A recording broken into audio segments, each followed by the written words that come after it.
Dharma talk today is the title is Make Room.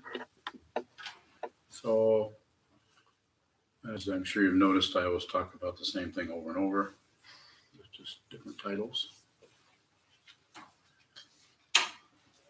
more or less, mostly more.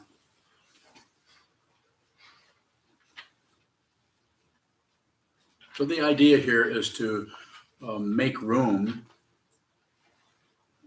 in a way that allows your life to show up and unfold in front of you rather than filling it with your objections, your ideas. So there isn't any room. So make some room.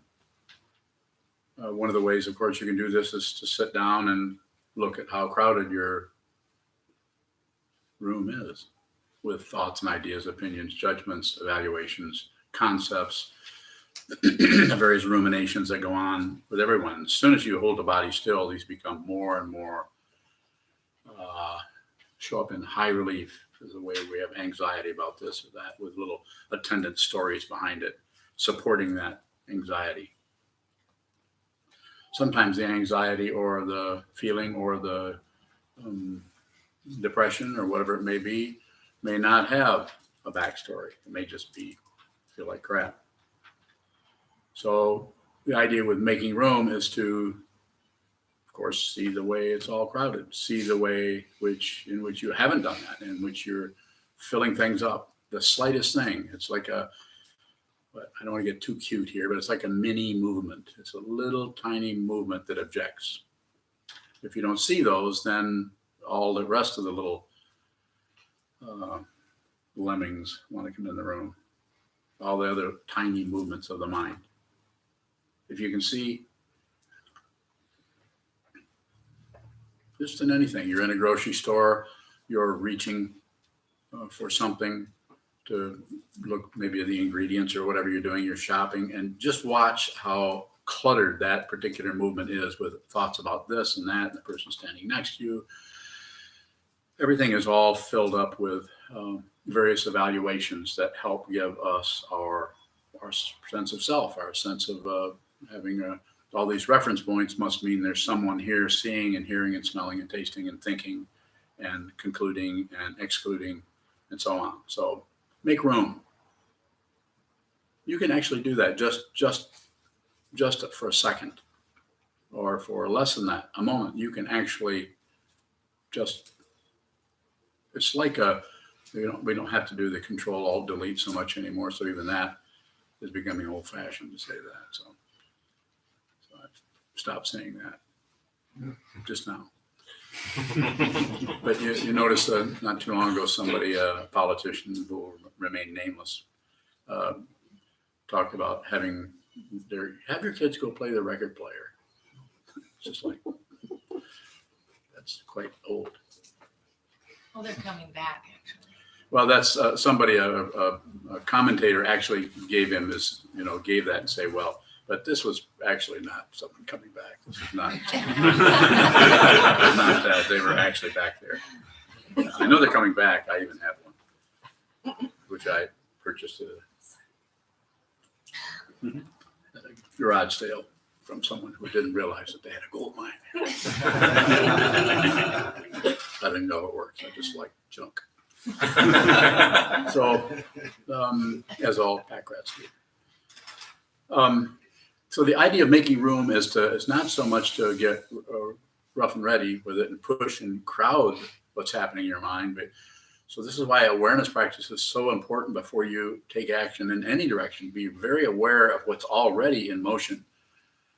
Already a very, very subtle area of the mind that is constantly just upchucking everything. This and that and this happened, that happened, this happened. What if I did this? If I did that, that wouldn't work. And so I need to do it this way. Can I get some help? Do I even need any help? On and on. It's interesting how if you are aware of that, if you just flash on that multitude of thought patterns, whatever devices or whatever is happening, those little mini tiny movements of the mind, if you see those, then you can see the way all the rest of them come into to being and create a whole chorus of what? Ignorance, confusion, delusion, struggle, violence, grasping. It doesn't seem possible, particularly, to just go in and just shut the whole thing down, but you can. Even Trungpa Rinpoche said we have to work with the ego by, removing it brick by brick. So that's another kind of analogy for some small part. By looking at the small parts,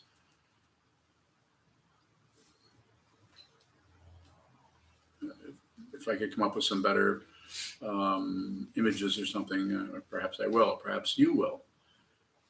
Look at the very small movement. This is basically, it happens on the cushion, but it's also post-meditation, after you are sitting down, sharpening the awareness, get up and take that awareness. You might notice how dull your awareness is. That might come way before concluding there's something really sharp happening. You may never conclude that.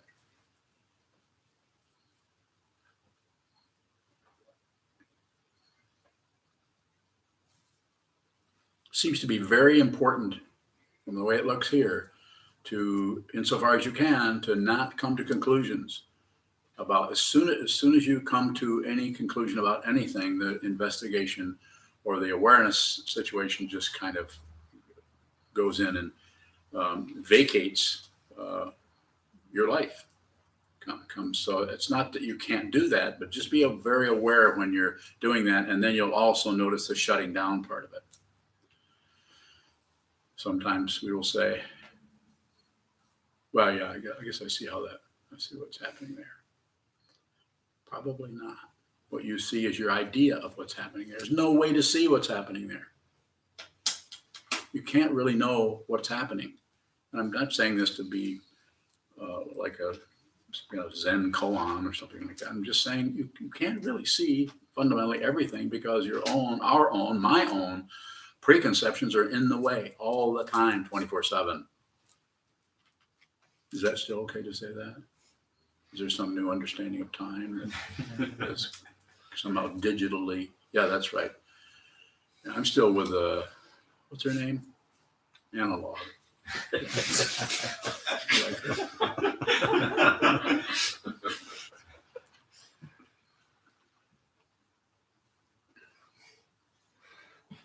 And speaking of that, that's one reason I say don't use a smartphone to work with your meditation. Stay away from that, because eventually, because the technology is cranked way up and is going full speed ahead in order to make more money, it will start to get control of everything that's happening in your body and tell you if you're meditating well or not. I can tell you right now, you're not. You don't have to bother with it. But analog, sit down, have a bell. Here's a bell. No striker. Here's a striker. Sit down. Does that work? Meditate. 5 hours later, get up. You can do 4. It'd be okay. In other words, you keep your relationship analog. Keep your relationship to things very simple and very close to how the body situation is functioning, rather than how the imaginary body might function when you start tying into some kind of a phone that eventually it's just going to be stuck to you somewhere. Just like my continuous glucose monitor is stuck to me right here. It's just the beginning of this. It has its upside, but it has its downside too. I don't know who's monitoring my glucose from China. Again, it's about awareness. It's not necessarily about going to war with anybody, going to war with anything, or digital, or with phone manufacturers. But what it is about, insofar as what I'm trying to promote here, I guess, or suggest or recommend, or since you're listening to me, you're giving me permission, I'm saying, make room. Make room. Look, and the way we do this is see how clogged up our thought process is. One of the ways that I've talked about this in the past, some of you might recall, I talk about halfway measures. You're here and you're going from here to the parking lot to get your car. You know where you're going, so you'll notice that we tend to, if we have some kind of a mission to do something, to go somewhere, the awareness of where we're at, where the body-mind complex is actually moving through, starts to shut down. We start to be less and less aware. You could find a point, but a halfway measure between any given. It can be when you pick up your fork to eat your spaghetti halfway. I'm not saying you have to stop halfway, but you could just notice what's happening when you're halfway to eating that. How much can be going on in these areas that we think there's just some kind of space where nothing's happening, where there's lots of little tiny movements that are happening. And so, as you've heard me say so many times, it's always about awareness. It's not about coming to any kind of conclusion. Conclusions are just a fancy word for, well, what do you think? Fancy word for what?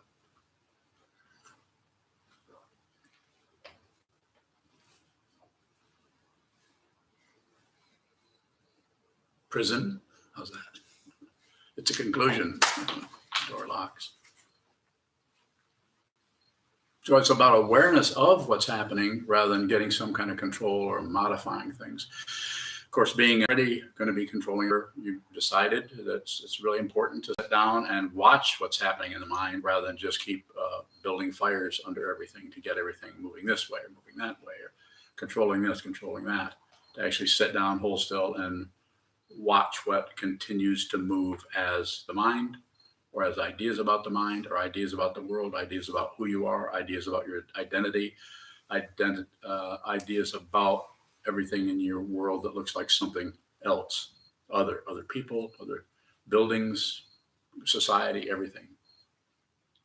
And of course, the understanding of this, if you use the understanding of the third turning teachings, is that it's empty of anything else. It's empty of other. There's lots of ways to understand that and talk about it. And people have been doing that for centuries. So you might even say, other than make room, you might say, move over. Move over. Just move to the side. Take your self-centered me feeling, me and my stuff, me and my ideas, me and my wonderfulness. Is that a word?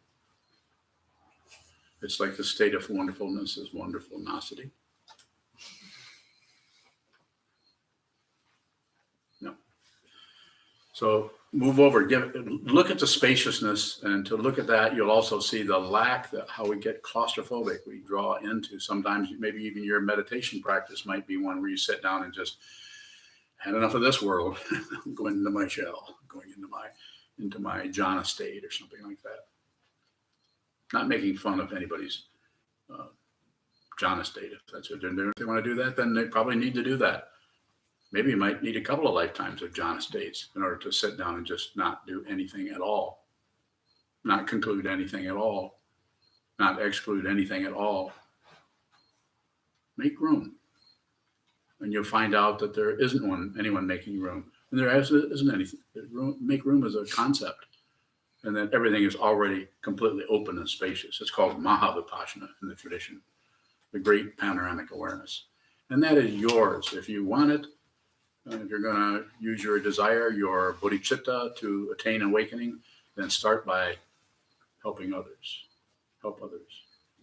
How do you do that? You can start by not meddling with them. This doesn't mean you can't look at somebody and say, that's a dick. You could say that. Is that shocking? You don't have to say it out loud, but when that kind of thing comes up in our minds, so you don't have to tell me about it. I already know. I already know about it, but I'm saying don't stop that from coming up. Make room. Live your life. Be who you are. Have that kind of a negative response to someone comes along and triggers that, so that it is actually part of your awareness practice rather than something you're stuffing and lecturing yourself. Well, I shouldn't feel that way. I shouldn't say that. Well, probably shouldn't say it to the person. Not about locking and loading and starting a war, but get in touch with the negativity that is happening, that is apparently triggered out there, because the negativity that's coming up is yours. if there is a yours. So that kind of response, in other kinds of cultures and societies, you can just come out and say that. You might even do it in this situation on occasion, not as likely. But you'll have people will chime in. It's called crazy society, reinforcing each other's ideas and opinions about everything.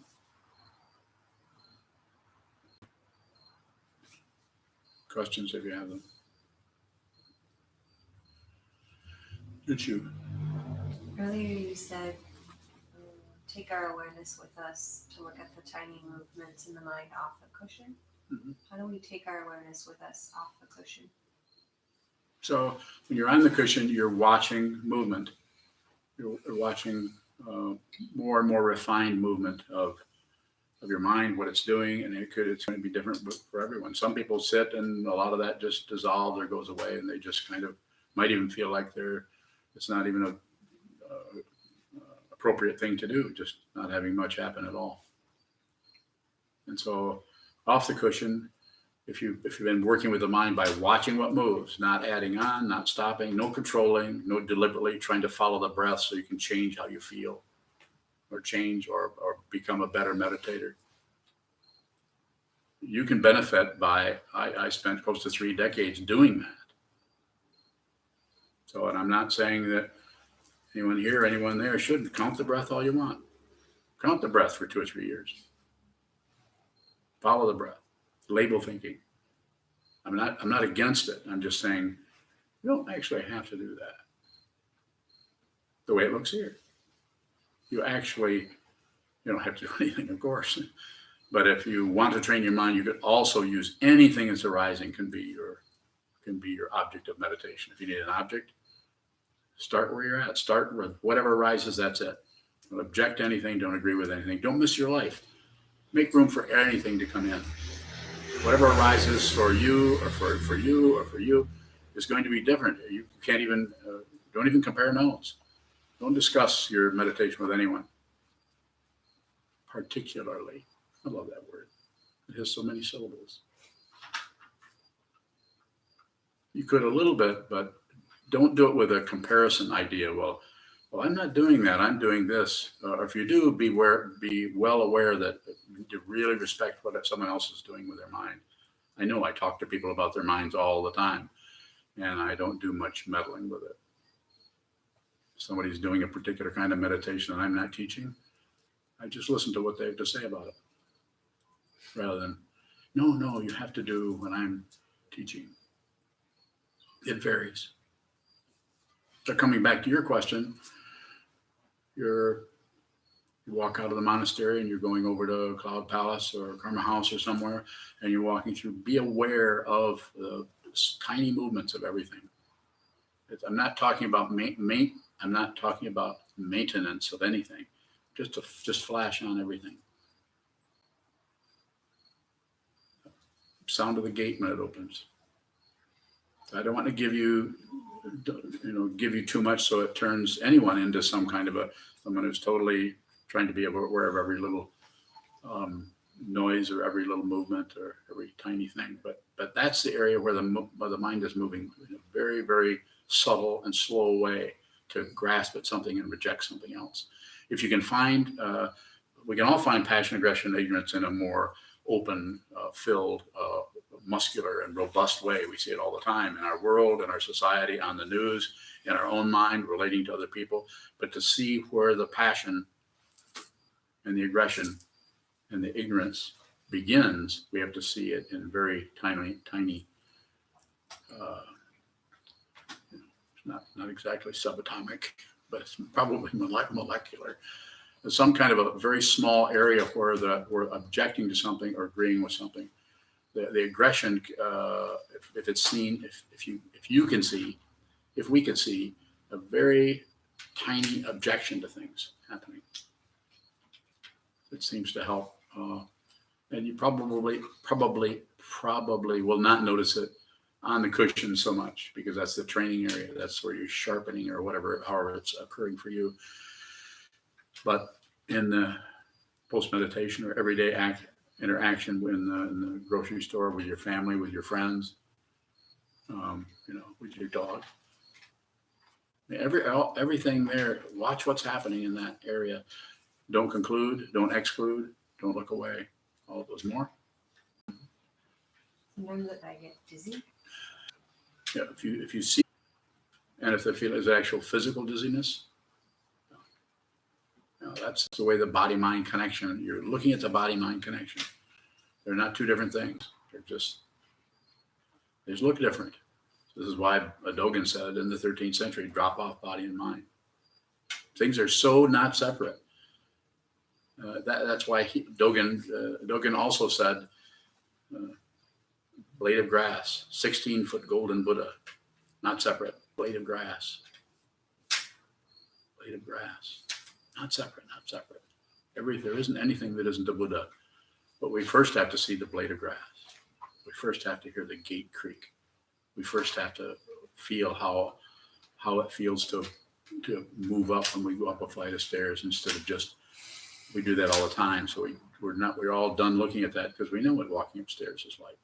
So bring the awareness to that, not as a maintenance. Don't maintain some kind of idea of mindfulness. I'm so mindful of everything. But just flash on very, very small pieces of what is coming through your six sense fields, including the mind. Very small ones. Go ahead. Sometimes the dizziness seems to prevent me from seeing distinct things. Like it's just a blur of movement. So is it important to be aware of particular movements? I would not step into what you're talking about at all. I would just say, keep going, keep doing it. Experience. You're actually doing when I say, make room. You're actually doing it. It's not going to look like you think it is. It's not going to look like bells and whistles or merry-go-rounds and flags flying and a celebration of some kind. It's going to be you're the one who's going to awaken, and it might not be anything like anyone else's. That's why I say comparing notes is not a good idea. Studying together is good. You study the traditional text. We study the backbone of these teachings. All of the sutras, there's lots more sutras. If we had more time, we'd be studying more sutras. More? A couple of questions online. Certainly. Sue in Traverse City. Please explain the experience of non-locality. Is that a part of perceiving? So, kind of fancy talk. Not just for Sue, but the non-locality, that kind of thing would just have to do with not emphasizing any particular location. So I don't know what else.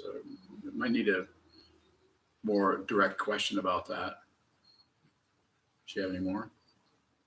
Not yet.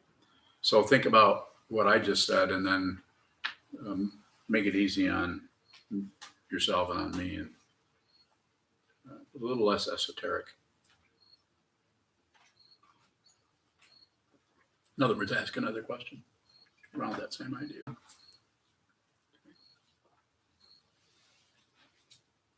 Sokuzan. What do you mean when you say we don't actually have to do anything? Did I say that? Something. I might gotta get out of that one. So, of course, we're going to have to do something, but what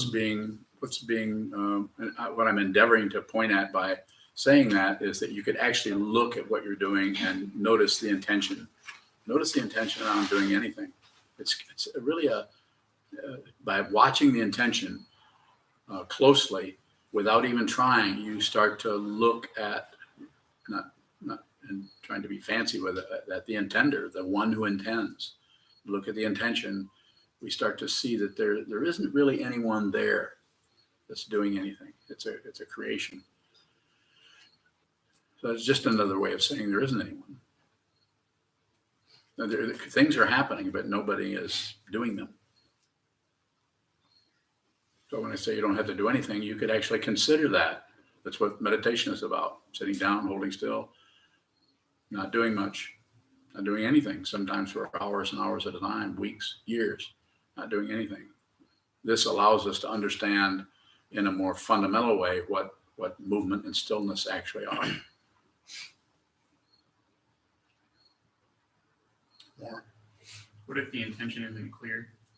Yeah, then look at it. Just continue to look at it. Don't give up. And don't settle. Don't settle for some substitute clarity. Clarity will, in this sense, the way it's being used here, will always be about the confusion, or it'll be about the confusion, but actually as the confusion. It's clarity about clarity also can work on a more absolute level. And the metaphor for that is like water poured into water. This is just a way of a metaphor for awakening. There isn't anything else. It's like water poured into water. You can't actually think your way into it. It has to be a realization. And it will, if you understand that, you will be speechless. You'll be tongue-tied because there's no way you can say that.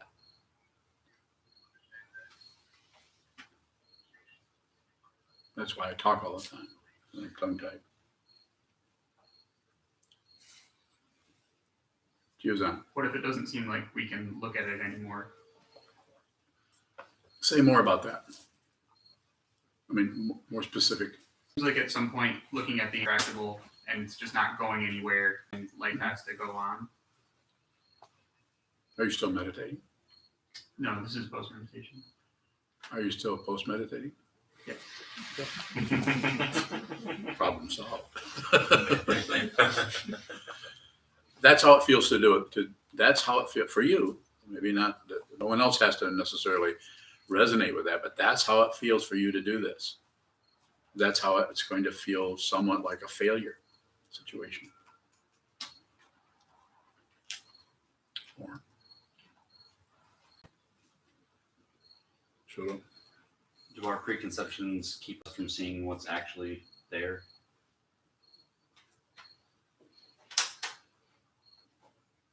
What do you think? I have another question that might. I want to answer that question first. I don't know. Yeah. Well, yeah, I would say so. Simply put, could be more complicated than that, but that basically we have a preconception of something. It's something that's in front of what's there. We look at something instead of seeing what's there. If you're looking at something and you see what's there, you won't know what it is, because if you know what it is, that's a preconception. Complicatedly put. Go ahead.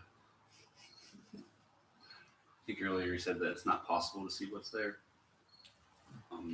So is thinking there's something behind the preconception just another layer?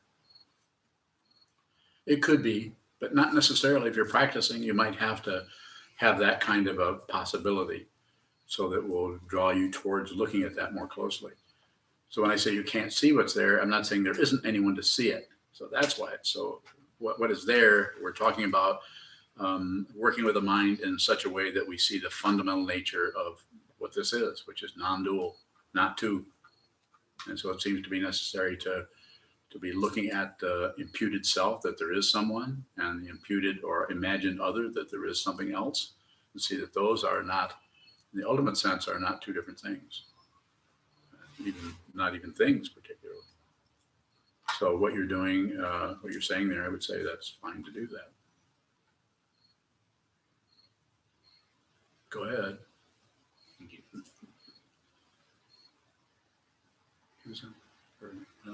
Junju.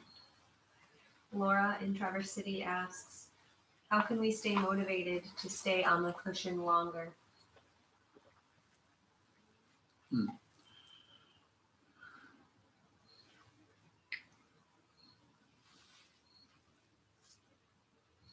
So one of the ways that I've talked about, that some of you know, is called block sitting, where you and I use this spell.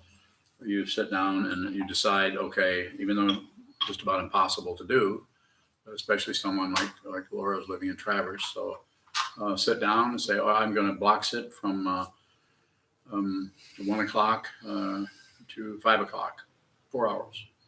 And then sit down and ring the bell and sit there. And 4 hours later, ring the bell, get up.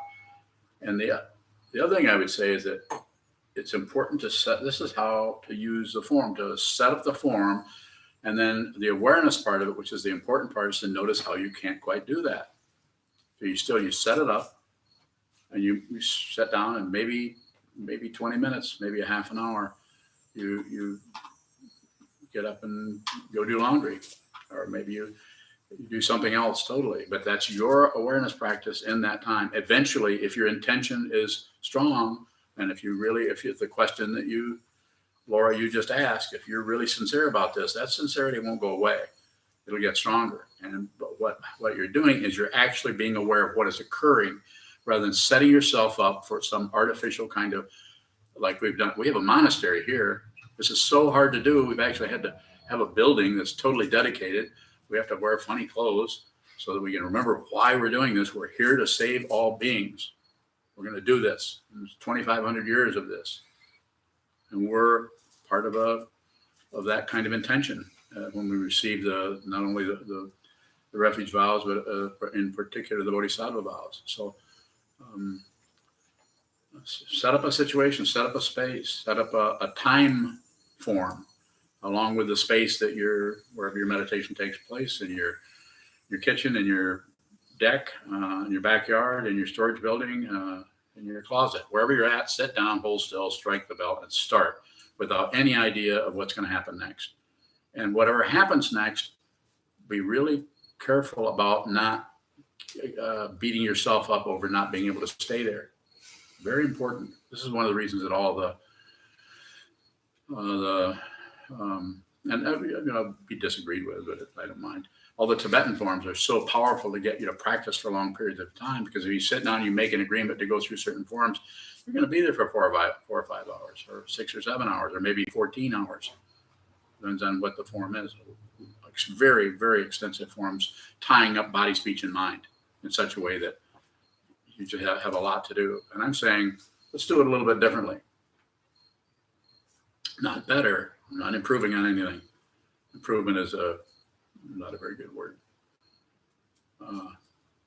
Strike the bell, sit down, and be aware of how the mind works to get out of that 4-hour period.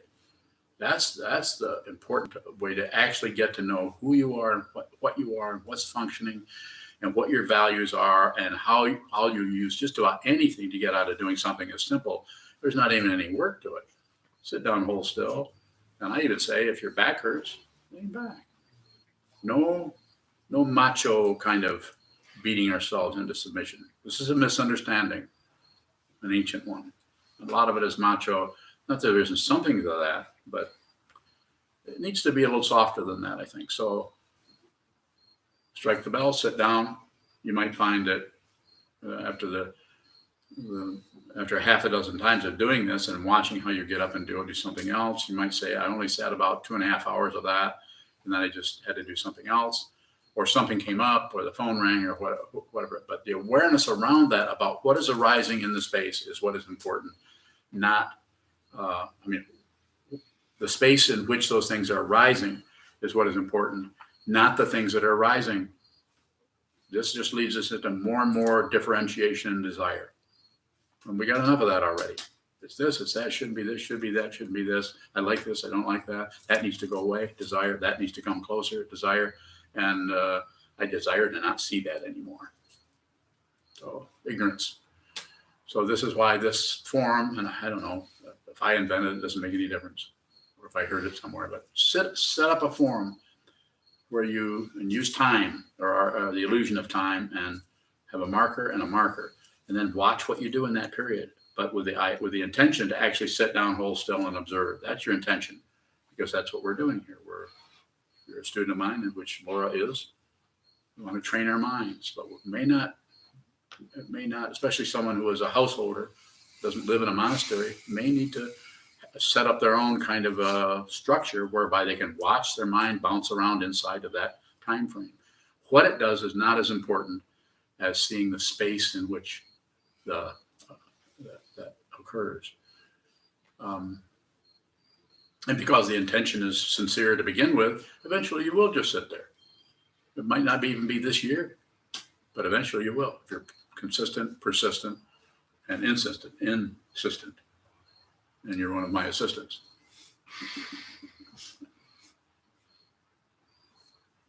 And she is. Laura, you're an assistant. She helps a lot. Further questions? Sir? When is a being saved? Pardon me? When is a being saved? When you see there isn't a being, and you have to see it.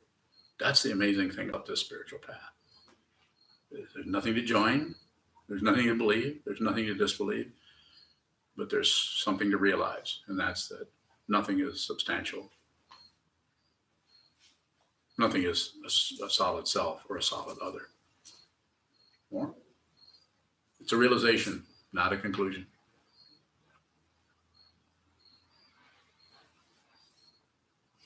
Don't look at me like that.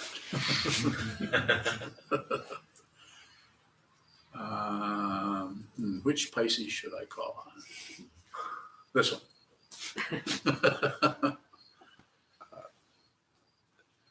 I guess I'm confused when Good. you say we have to see it, and then I think who has to see it, or Seeing what? sees it. See, just you'll be. I don't know if you probably won't be shocked. There's not much shocks you, but it'll be. It just won't show up the way we think that it's going to show up. It shows up in such a way that it's just, as I said, tongue-tied. I'm not saying you wouldn't talk, but you realize you can't really point to that. You can't claim it. You don't feel like anything has happened, except you're liberated, which is not a conclusion, because you were never in chains. You've always been free.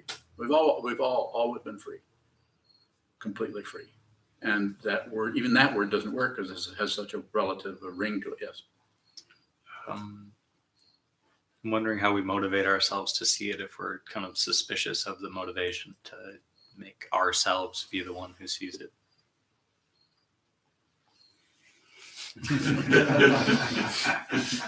I'll help you. This is what the vow is about.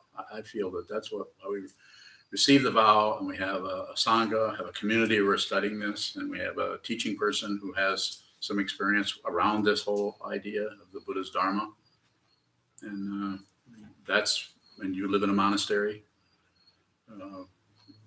From my point of view, which is a pretty strong point of view, pretty lucky to be living here. I would have liked to have lived in a place like this myself when I was a young person. There are not many of these around. Ed. If you're observing what's arising, where is the space? It's if you look at what's arising, it'll say, here's something arising. I'll use a visual. If you look at what's arising and you don't count the fingers, if you look at what's arising and you don't deny what's arising, so you don't add it up, you don't deny it, and you don't look away from it, then you begin to, if you don't do any of those, you will start to see the space around it because you're not distracting yourself by being attached to the object.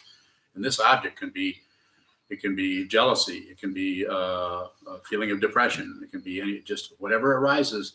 No addition, no pushing. Give it, make room for whatever is arising, so that you can see that the room that what you gave it was already there. Make room is just another way of talking about space. Go ahead. So it's arising into the space. You could say it that way, but eventually it won't look exactly like that. Okay. And eventually, can I go a little further? Sure. Eventually, you'll see that what is arising in the space in which it arises are not two different things. They aren't even things. That's everything that looks like something else is not separate from the finger pointing at it. It's a finger pointing at the moon. You can't look. If you see where the finger is pointing, you have to ignore the finger. You have to look at the moon. And then when we look, we'll say, where did that come from? Then you look at the finger, then the moon disappears. Heartbreaking feeling. Darn. course, you could draw a picture of it, but then there would be somebody drawing something and there would be a picture, more polarity. It's just, it's an endless stack of plywood thoughts. So this is the downside is it's that difficult, but the upside is you have this. The Buddha realized you're a human being, he was a human being, we can realize. And how we do that will be so incredibly personal to you about how phenomena rising in space, how that shows up for you. The important thing is just to continue and keep doing it. Shoka. What is failure when we're observing the vow to save all beings? Yeah, that's observing the vow.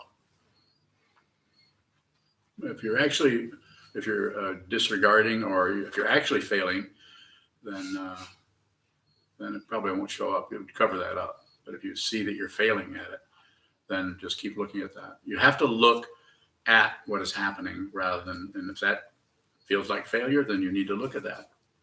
You could even say to yourself, is that true? Am I actually failing?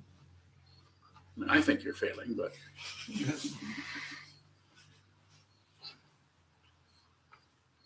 no, seriously, just look at it.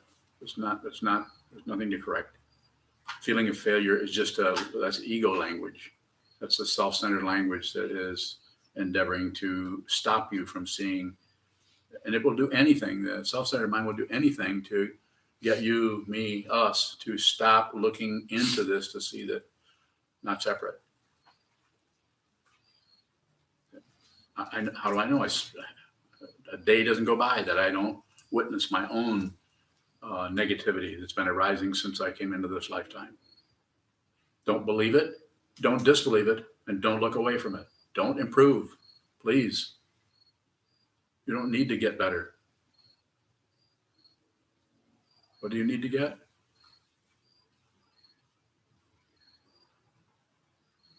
It's a rhetorical question, so you should all answer simultaneously.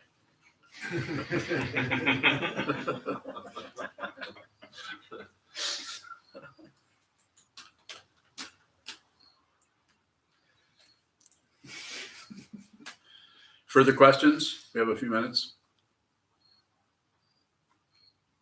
Anything online? Laura says thank you. And Bhaskar asks, you said you did 3 decades of other forms of meditation and then dropped those for the awareness practice you teach now. What made you drop those previous forms of practice? Didn't drop them. I didn't drop them. I still teach. I teach to whoever shows up in front of me. So I teach. So I haven't dropped anything. It's just that if I teach to a group of people that I don't know, I'm going to teach them Shikantaza, which is the most simplest and probably the most advanced. It's just very difficult to do, but it will immediately tell me or tell someone who's doing that. That's what I started at in 1973. The Trungpa Rinpoche wasn't teaching any forms. He just, if anything, was sit down and shut up. What is this about? It's just later on, after a few years, it's like, and I don't know, I didn't talk to him about it, but it's like he had to start somewhere. So he started with nothing, and then he just started adding things on. And next thing you know, you're following your breath, and then you're following your out breath, just your out breath. And then if thoughts arise, you're labeling thinking, returning to the breath. So also he's teaching, by that time, probably thousands of students. So he couldn't talk to each one individually. So he had to teach in a way that would give them something to do while they weren't able to talk to him about it. Just my way of saying it. But you're able to talk to me about it. And so if you do talk to me, depending on how you talk about what's happening with your mind, I may modify that. Some people are students of mine meditate with their eyes closed. Not very long, not indefinitely necessarily. Some people are doing White Tara practice, simple creation completion practices. We may do more of those later. I don't know yet. I don't think up stuff ahead of time. But as far as Bhaskar, I'm just saying that's basically, I was trained to teach meditation in 1978. And that's what I taught for many years. I didn't count it up. I don't even know when there was any kind of a change happening. There was, but I don't know. I didn't see any. No. red line anywhere. So just like some people say, why did you leave the Tibetan or the Shambhala or anything? I haven't left anything.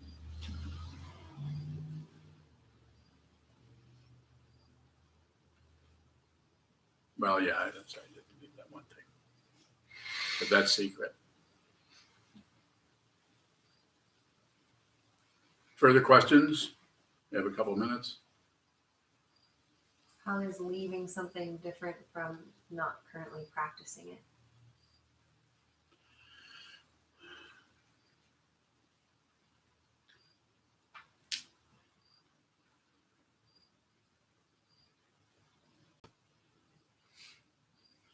I think things just, things are going to change. Even if someone is just doing shamatha vipassana meditation, it just, with the way you were doing that the first year and the way you're doing that 10 years later are two different things. So you're using a similar kind of approach to it. I'm going to do a shine or calm abiding or resting in tranquility. So I'm going to do that practice. But even that is going to transform into other ways. And I don't see any big boundaries anywhere between anything. So I can't separate out and say, well, I used to do this, but now I teach to what I see. Now that I'm even in a situation of telling somebody else with your permission what you might want to do with your awareness practice, I don't know if I can respond to that in the way that would be fundamentally helpful to you, other than you might want to look at the very question itself. Can you actually leave anything? Can you actually join anything? What are the traditional imputed boundaries that we keep giving everything, and the motivation behind that? What is that? Is it about control? Sometimes control, this is what control looks like. Actually not wanting to see how out of control everything is. Everything is completely chaotic from the point of view of ego, and ego wants to seal it off and label this saltine crackers and this graham crackers. Don't put anything in the cupboard in a box without labeling it. I'm glad that metaphor was helpful to you. But it's like that. It's like we need to keep track of everything. But I don't feel like I've left anything or joined anything particularly. Further questions would help if you have more. Go ahead. When Please. it looks like we've left something, are we setting up a boundary? Probably not. It's just a note. It's like taking notes on something. Probably not. The boundaries that we set up are, we're setting them up. So you can just set them up and see that you set them up. It's the boundaries that we're unaware of, as it's talked about in the Heart Sutra, Mukegeko, the walls of the mind, which Shoka mentioned yesterday in his Dharma talk. But it's just about being aware of those. If you're just aware of those, then they don't quite have the restriction or the closed off.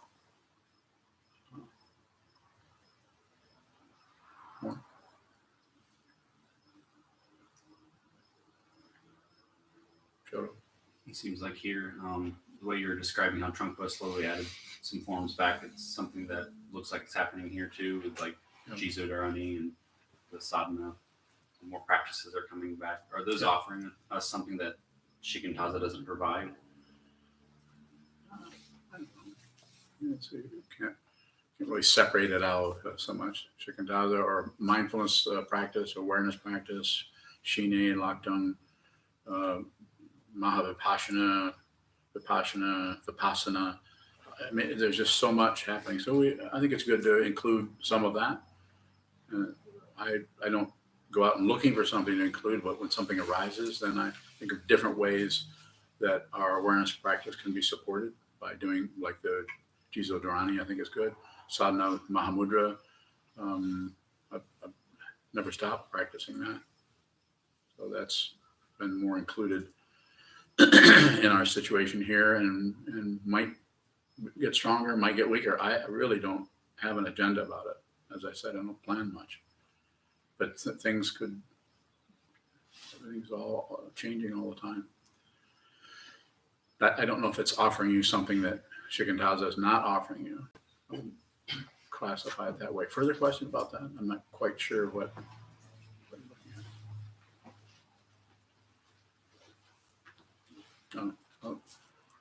What do you think that something having something like that is offering us something that? What do you think? I don't know.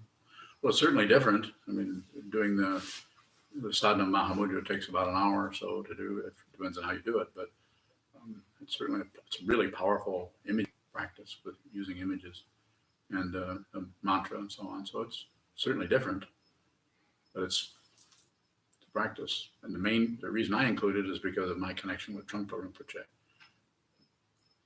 That's why it's included, and because it's powerful sadhana. Because how else are we going to get to the moon? How else are you gonna what? Get to the moon. You know. Is this over yet?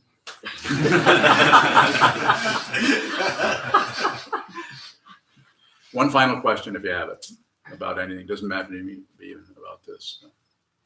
Tanya. When you say that peace is already the case, Yes. and is that similar to our planet is already in equilibrium? We should not try to save it or harm it. Just Yeah. no action. I'm saying as a meditator, here's what I'm saying. I watch the news. I listen to weather reports. And so it doesn't look good, as we all know. I don't need to come in and even talk about that. It's pretty threatening. But the world has been doing this forever.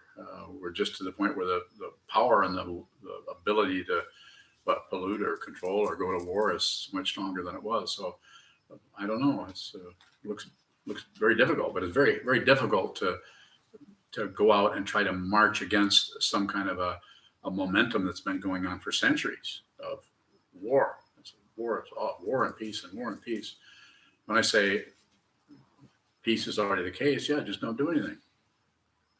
But we can't really control all the people who are spinning around with weapons in their hands. But you can train your mind. I mean, that's something you actually can sit down and you can actually find the war in here. Everyone has some kind of internal, not everyone, but most people have some kind of internal struggles going on. And then I think you'll find that if you try to stop that, then that's more war for you. Go to war with the war. That sets up another polarity. So quite often what will happen, since we can't win the war, we can't stop the war, we can't win it through aggression, we can't stop it through passion.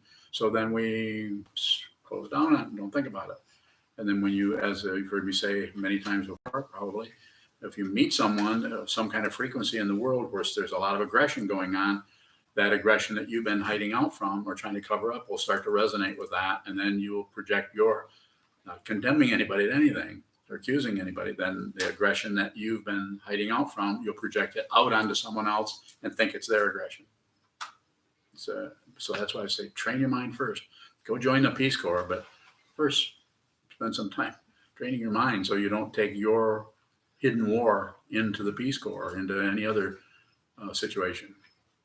So people, as we've seen, there are people that are really obviously at war and are having difficulty, and then there are people who have another kind of agenda going on because they don't understand the deep nature of the mind and of what this world actually is. That is not separate.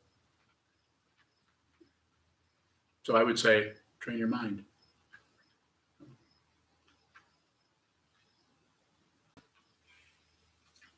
Thank you so much.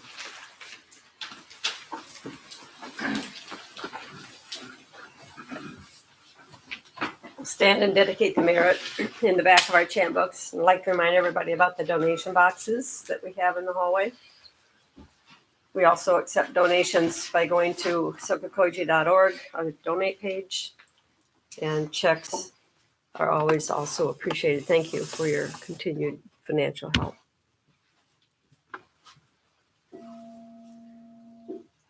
May the merit of this penetrate into all places so that we and every sentient being together can realize the Buddha's way. Jio san chi hu. Shi son bu sa moko sa. Moko ja horo mi. The 10 directions, the 3 worlds, all Buddhas, all venerable ones, Bodhisattvas, Mahasattvas, the great Prajna, Paramita.